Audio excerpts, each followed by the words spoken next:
जी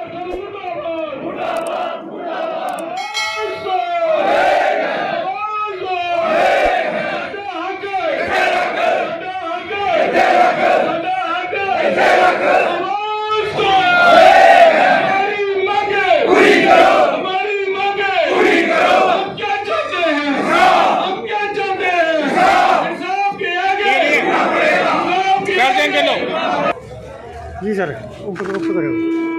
आज हमारे यहाँ पीएचई डिपार्टमेंट के जो स्थायी कर्मचारी हैं उनके विषयों को लेकर आज का जो विरोध प्रदर्शन यहाँ चीफ इंजीनियर कम्प्लेक्स में हो रहा है, क्योंकि 4 साल हो गए हैं जहाँ हमारे एम्प्लॉइज़ की डीपीसी नहीं होती। अगर डीपीसी नहीं होती परिणाम ये आते हैं कि उनकी प्रमोशन नहीं होती, और प्रमोशन नहीं होती तो एम्प्लॉइज़ की हरासमेंट होती है। और दूसरा ये है कि हमारे यहाँ चीफ इंजीनियर जो भट्ट साहब हैं, वर्तमान में जो चीफ इंजीनियर हैं, उन्होंने अपने दफ्तर में सिर्फ ये धंधा शुरू किया हुआ है कि सिलेक्टेड काम हो रहे हैं, वो काम हो रहे हैं जिन कामों में कमीशन इन्वॉल्व है। और मैं तो ये कहना चाहता हूँ कि ये चीफ इंजीनियर अपनी एबिलिटी पर, अपनी काबिलियत पर नहीं आया है। ये तो एक सिलेक्टेड चीफ इंजीनियर ही है, ये एक जुगाड़ का चीफ इंजीनियर जिसको जहाँ देखा गया है। आज हमारे कर्मचारी जो दरबदर हो रहे हैं, जो हरासमेंट महसूस कर रहे हैं, उसका सबसे बड़ा कारण ये चीफ इंजीनियर है। और जिस प्रकार की इसकी नीयत है उस प्रकार से इसके सबॉर्डिनेट ऑफिसर को जो हैं वो भी इस प्रकार का एटीट्यूड बनाए हुए हैं, क्योंकि इनका जो एटीट्यूड है वो कर्मचारी विरोधी है, वो एम्प्लॉइज विरोधी है। क्योंकि आप देखिए कि परमानेंट कर्मचारी जो है उसकी समय पर प्रमोशन नहीं हो रही। 18 महीने से ज़्यादा समय जहां इसको आए हुए हो गया है डिपार्टमेंट के अंदर, अगर डीपीसी नहीं हो रही है, उसके बाद जो हमारा जीपी फंड के जो केसेस है वो सेटल नहीं हो रहे हैं, इसके ऑफिस टाइम पर नहीं हो रहे हैं। हमारा जो मेडिकल क्लेम जो है या हमारे जो डेथ केसेस हैं वो समय पर सेटल नहीं हो रहे हैं।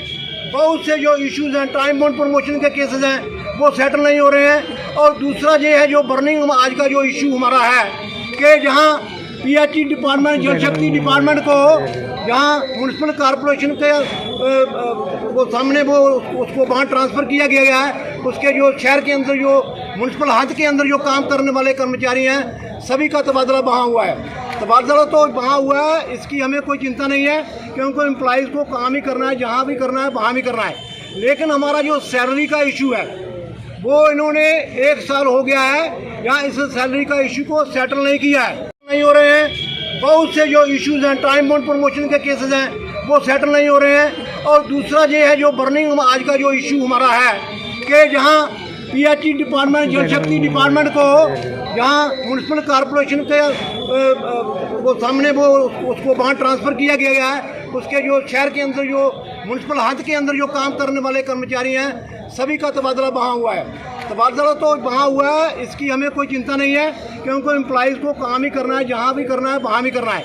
लेकिन हमारा जो सैलरी का इशू है वो इन्होंने 1 साल हो गया है यहाँ इस सैलरी का इशू को सेटल नहीं किया है।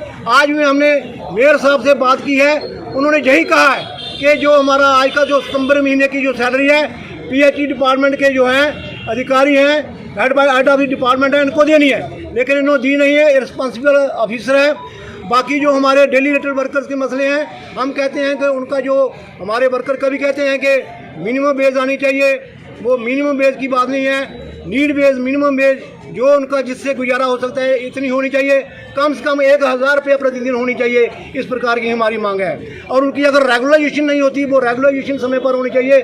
सरकार को इस पर अपनी प्रतिक्रिया देनी चाहिए, क्योंकि यहाँ हमारे जो माननीय कुछ दिन पहले भागवत जी आए थे, उन्होंने कहा है कि जहाँ की व्यवस्था बदली है, जहाँ की मानसिकता नहीं बदली है। तो मैं ये कहना चाहता हूँ भागवत जी, जहाँ ना व्यवस्था बदली, जहाँ ब्यूरोक्रेसी, जहाँ हमारे जो अधिकारी हैं, जहाँ ना इन्होंने व्यवस्था बदली है, ना इनकी जो मानसिकता बदली है, क्योंकि ये लोगों को गुमराह कर रहे हैं। जो ग्राउंड में जो ग्राउंड रियलिटी है कुछ और है। इसलिए मैं ये कहना चाहता हूँ माननीय चीफ सेक्रेटरी साहब को कि इस प्रकार का जो नालायक ऑफिसर जो डिपार्टमेंट के अंदर बैठा दिया गया है, क्योंकि जहाँ लोग भी कराई कर रहे हैं, जहाँ जो ठेकेदार वो भी कराई कर रहे हैं, हजारों लाखों की करोड़ों की लाइबिलिटी है वो भी क्लियर नहीं हो रही है, एम्प्लॉइज़ का मसला भी हल नहीं हो रहा है। जनता भी कराई कर रही है, किसके मसले हल हो रहे हैं। इसलिए मैं ये कहना चाहता हूँ, रिक्वेस्ट करता हूँ बार बार, क्योंकि इसे ऐसे चीफ मिनिस्टर को हमें नहीं चाहिए। ये अपने पास ले जाइए और जो हमारा आपके जो सर्कुलर यहाँ आते हैं, जो आपके आर्डर्स आते हैं, उसकी कंप्लाइंस भी नहीं कर रहा है, तो इसको रखने का, जहाँ रहने का कोई अधिकार नहीं है। तो हम ये मांग करते हैं कि ये जो हमारे इशू हैं, जो आज का प्रदर्शन जो है, इसको नोट करना चाहिए और हमारी मांगें जो हैं 15 दिन के अंदर अंदर हल करनी चाहिए। अन्यथा हम क्या करने वाले हैं, सख्त एक्शन लेने वाले हैं। एक्शन इस प्रकार की स्टार्ट करेंगे, वो सारी जो परिणाम जो होंगे वो जिम्मेवारी होगी इन अधिकारियों की होगी, एम्प्लॉयज़ की जिम्मेवारी नहीं होगी। कर्मचारी एकता जिंदाबाद जिंदाबाद जिंदाबाद।